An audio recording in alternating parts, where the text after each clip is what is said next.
बिस्मिल्लाहिर्रहमानिर्रहीम। अस्सलाम वालेकुम स्टूडेंट्स। आज हम एफएससी पार्ट 1 के एक इम्पोर्टेंट टॉपिक न्यूक्लियस को डिस्कस करते हैं। इस टॉपिक को हमने पहले भी एक्सप्लेन किया है, लेकिन उसके कुछ पार्ट्स रहते थे। इस वीडियो लेक्चर में मैं उन पार्ट्स को डिस्कस करूँगा। तो आपसे रिक्वेस्ट है कि जिन स्टूडेंट्स ने मेरे चैनल को अभी तक सब्सक्राइब नहीं किया है तो काइंडली वो मेरे चैनल को सब्सक्राइब करें। तो इससे पहले वीडियो लेक्चर में मैंने न्यूक्लियस के कुछ पार्ट्स को एक्सप्लेन किया था और उन पार्ट्स में मैंने न्यूक्लियर मेम्ब्रेन और न्यूक्लियोप्लाज्म को एक्सप्लेन किया था। इस वीडियो लेक्चर में मैं न्यूक्लियस के अदर इम्पोर्टेंट पार्ट्स को एक्सप्लेन करने जा रहा हूँ। तो as you know that nucleus is an important part of the cell, और न्यूक्लियस सेल का बहुत ही इम्पोर्टेंट पार्ट होता है और ये सेल के बहुत से एक्टिविटीज़ को कंट्रोल करता है। तो आज हम न्यूक्लियस के एक इम्पोर्टेंट पार्ट न्यूक्लियस को डिस्कस करते हैं। ये जो डायग्राम है ये एक न्यूक्लियस की डायग्राम है। इसमें जो ये छोटा सा राउंडेड स्ट्रक्चर है इसको हम न्यूक्लियस कहते हैं। न्यूक्लियस के अंदर पाया जाने वाला एक छोटा सा न्यूक्लियस होता है और ये नॉन मेम्ब्रेन स्फेरिकल स्ट्रक्चर होता है। और ये न्यूक्लियस जो होता है ये न्यूक्लियोप्लाज्म के अंदर सस्पेंडेड होता है, यानी इसके अंदर ये सस्पेंडेड होता है, यानी ये फ्लोट करता है और ये न्यूक्लियस के अंदर पाया जाने वाला एक राउंडेड या स्फेरिकल स्ट्रक्चर होता है। इसके अलावा ये जो न्यूक्लियस होता है या न्यूक्लियस होता है इसकी तादाद वेरी करती है। एक न्यूक्लियस में इसकी तादाद एक भी हो सकता है और एक से ज़्यादा भी इसकी तादाद हो सकती है। और ये जो न्यूक्लियस होता है माइटोसिस या मियासिस सेल डिवीज़न के जो प्रोफेज़ होता है उसमें ये डिसअपीयर हो जाता है, यानी ये गायब हो जाता है। हम जानते हैं कि माइटोसिस सेल डिवीज़न और मियासिस सेल डिवीज़न में सेल्स डिवाइड होते हैं और माइटोसिस सेल डिवीज़न या मियासिस सेल डिवीज़न का जो प्रोफेज़ स्टेज होता है, प्रोफेज़ स्टेज का जो आखिरी मरहला होता है उसमें ये न्यूक्लियस डिसअपीयर हो जाता है, गायब हो जाता है। और फिर यही न्यूक्लियस टेलोफेज़ के स्टेज में या टेलोफेज़ के मरहले में दोबारा रीअपीयर हो जाता है, दोबारा बन जाता है। अगर हम न्यूक्लियस की केमिकल कंपोजिशन की बात करें तो केमिकली न्यूक्लियस में डीएनए, आरएनए और प्रोटीन्स होते हैं।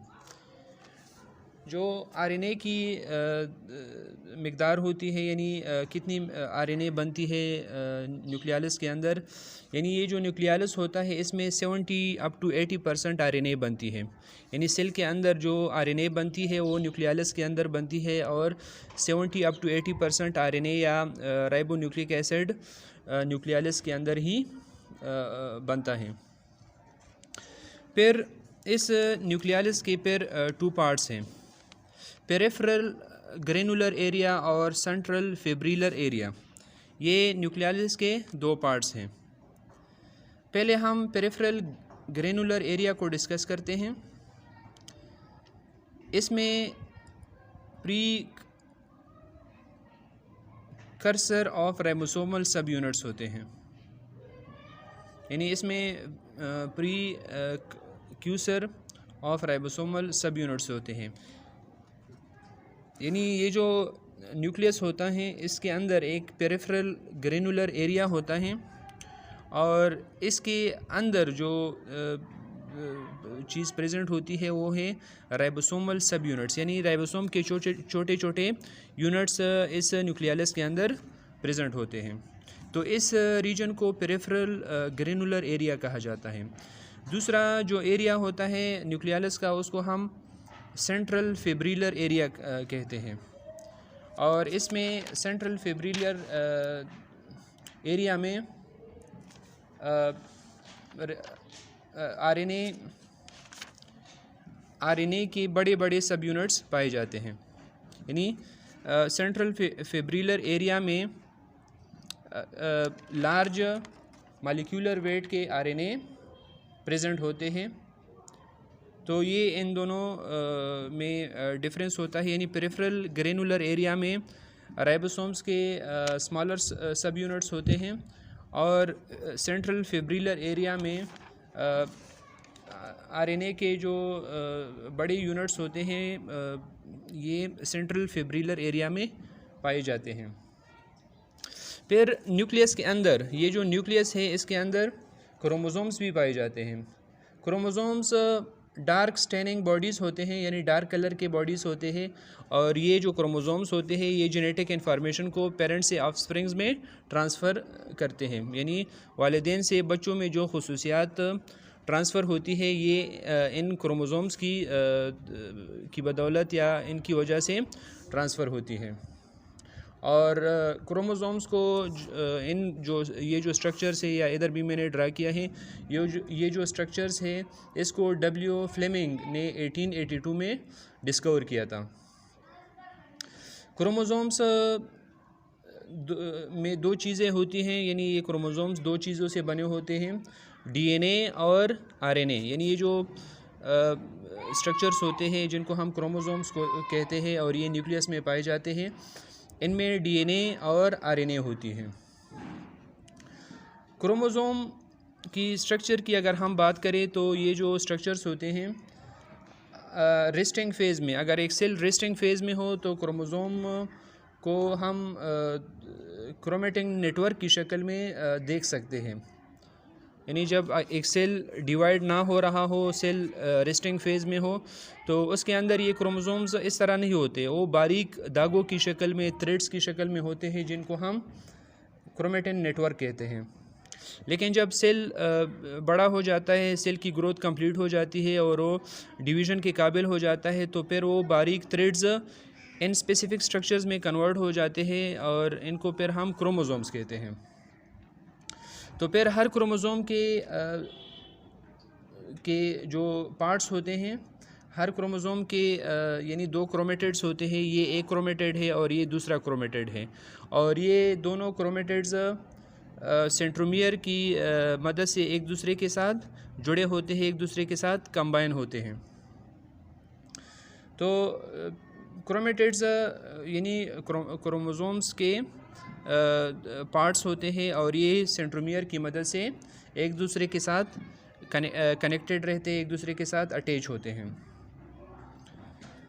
फिर क्रोमोसोम्स के ऊपर वो पॉइंट जहाँ पर जीन्स पाए जाते हैं, सपोज़ ये एक पॉइंट है और यहाँ पर जीन्स पाए जाते हैं, यानी वो ख़ास क्रोमोसोम्स के जो पार्ट्स होते हैं जो जेनेटिक इन्फॉर्मेशन को पेरेंट्स से ऑफस्प्रिंग्स में ट्रांसफ़र कर देते हैं, उनको हम जीन्स कहते हैं। तो क्रोमोसोम्स के ऊपर वो जगह जहाँ पर जीन्स पाए जाते हैं उस जगह को लोकस कहते हैं, यानी that point is called locus. फिर हम अक्सर स्टूडेंट्स कंफ्यूज हो जाते हैं डिप्लॉइड नंबर में और हैप्लॉइड नंबर ऑफ क्रोमोसोम्स में। तो नॉर्मल बॉडी सेल्स में जो क्रोमोसोम्स की फुल तादाद होती है, यानी मुकम्मल तादाद होती है, उनको हम डिप्लॉइड नंबर कहते हैं। यानी अगर एक नॉर्मल बॉडी सेल हो और उसके अंदर क्रोमोसोम्स पूरे हो, फॉर एग्ज़ाम्पल अगर हम एक ह्यूमन सेल ले और उसमें ह्यूमन बॉडी सेल या नॉर्मल जो सोमेटिक सेल होता है उसको ले, तो उसमें 46 क्रोमोसोम्स होते हैं। तो हम उस सेल को डिप्लॉइड सेल कहेंगे और उस जो क्रोमोसोम की तादाद होगी उसमें उसको हम डिप्लॉइड नंबर ऑफ़ क्रोमोसोम्स कहते हैं और उस नंबर को हम 2n से रिप्रेजेंट करते हैं।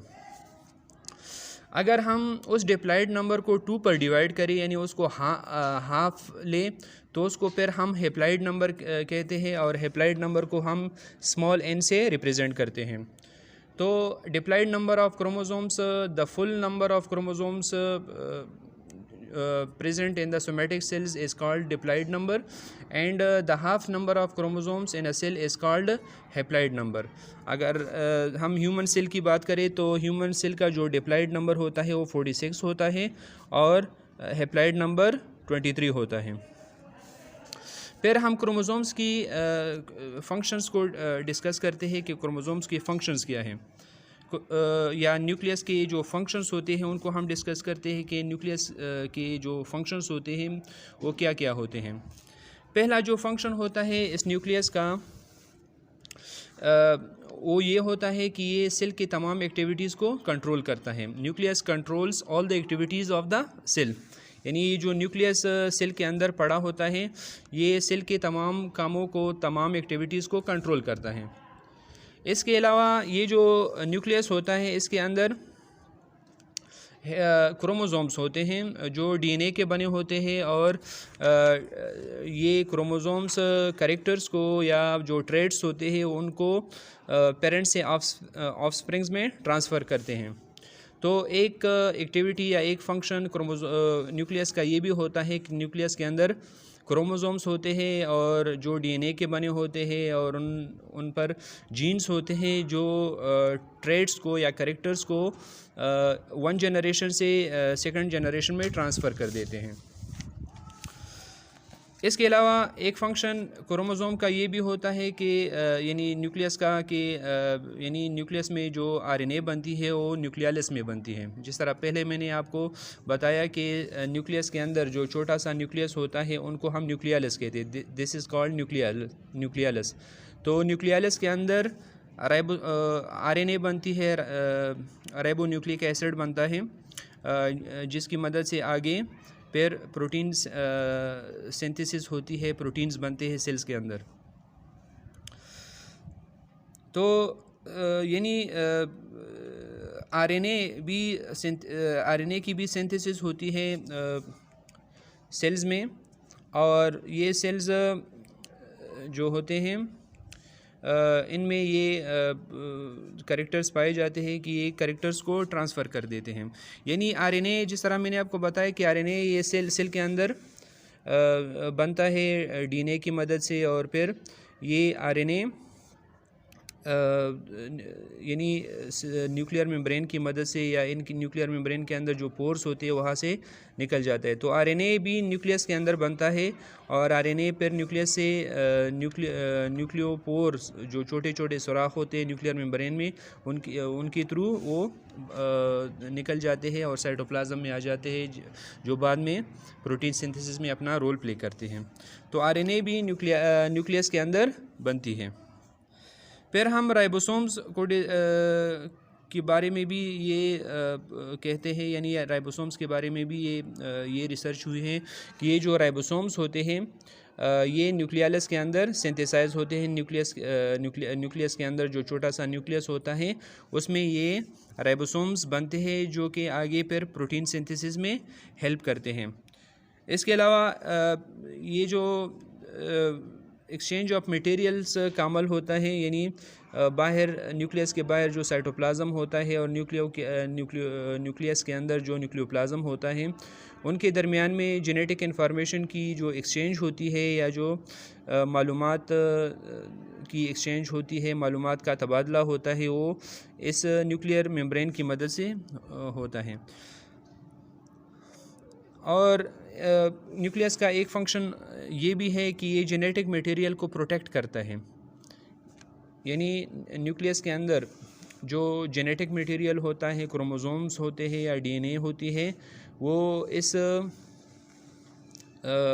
न्यूक्लियर मेम्ब्रेन की मदद से वो प्रोटेक्ट होते हैं, उनकी हिफाजत होती है। तो आई होप स्टूडेंट्स ये टॉपिक आप अच्छी तरह समझ गए होंगे। Don't forget to subscribe my channel. Thank you. अल्लाह हाफिज़।